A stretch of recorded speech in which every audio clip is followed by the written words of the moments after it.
Hi everyone and welcome back. In today's video, we're going to talk about generic parameters constraints. We're going to learn what it is and how to use it. Let's dive right into it. In previous video, we've talked about generic. We've learned how to create a dynamic type. Let's consider the following function here. Let's say get data. And our function, it is a generic. Then here it is going to return a type that we are going to pass to it. Let's say here, let's call it, we can pass it an array.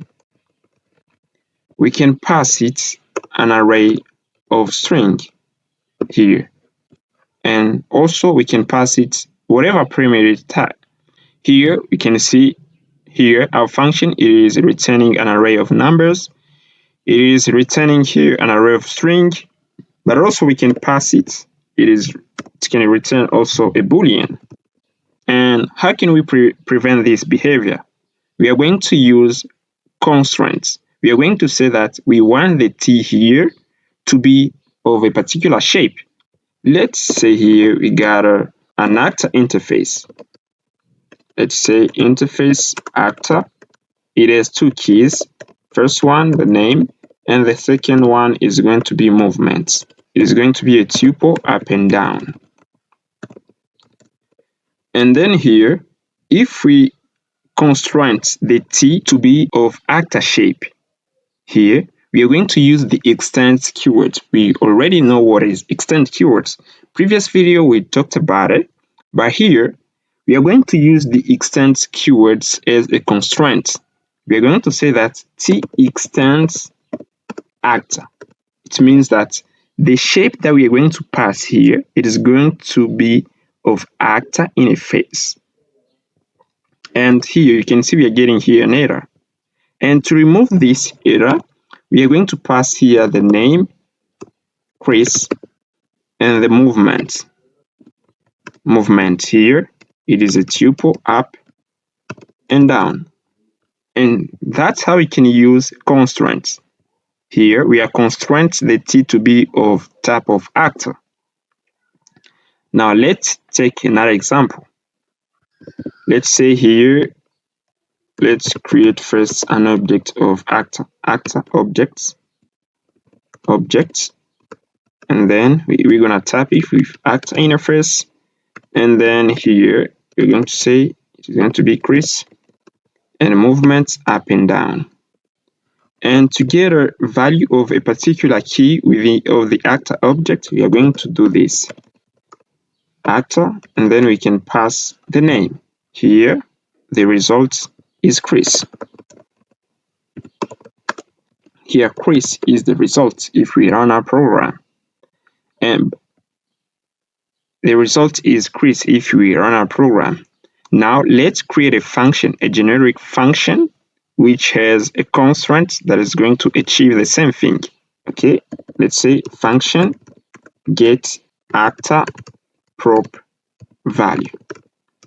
And then here, as it is going to be a generic, we are going to say that t extends actor is going to be actor interface, type actor, extends actor interface, and then the second one we are going to pass it the key, type key.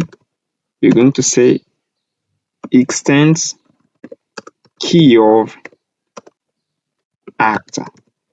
We already know how to use the key of. The key of returns a union type of a type of an interface or a type alias. We have already learned how to use the key of. If you are not familiar with key of interface, you can go check it out, the previous video where we talked about.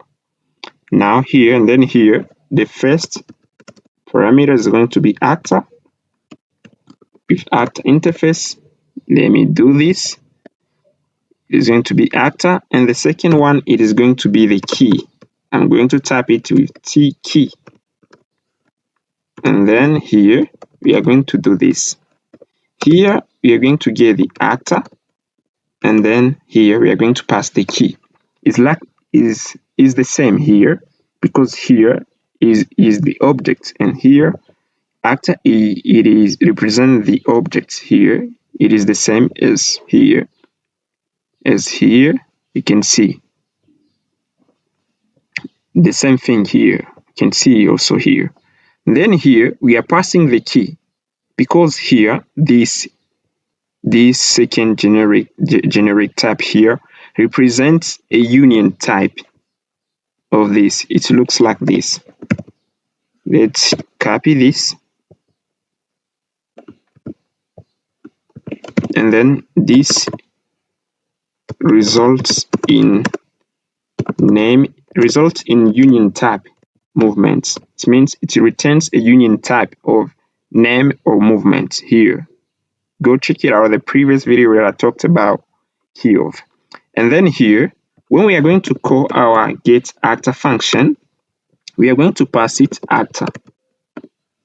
Going to pass it actor object. It is going to have the name. Let's grab the following here. It's going to be of this shape.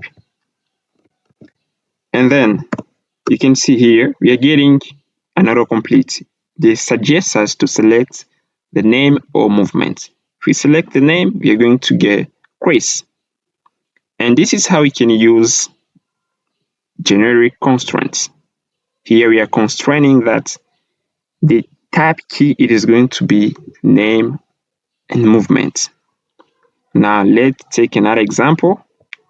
Let's say function getActor data. Also, it is going to be a generic constraint. The type actor, it is going to extend actor, and then it is going to take also the ID, the TID, and then here it is going to be an ID, TID, and then we are going to return actor.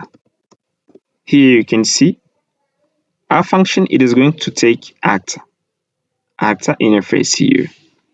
And if we call getActor data function, we have the possibility here to pass first the actor shape, and then we can pass an ID. Here you can see we can pass even an object as an ID. You can see we can pass whatever we want to the second parameter.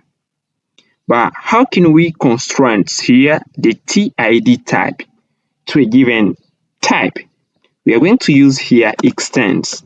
Here we're going to say that we want the TID type to be a number. We constrain it to a number.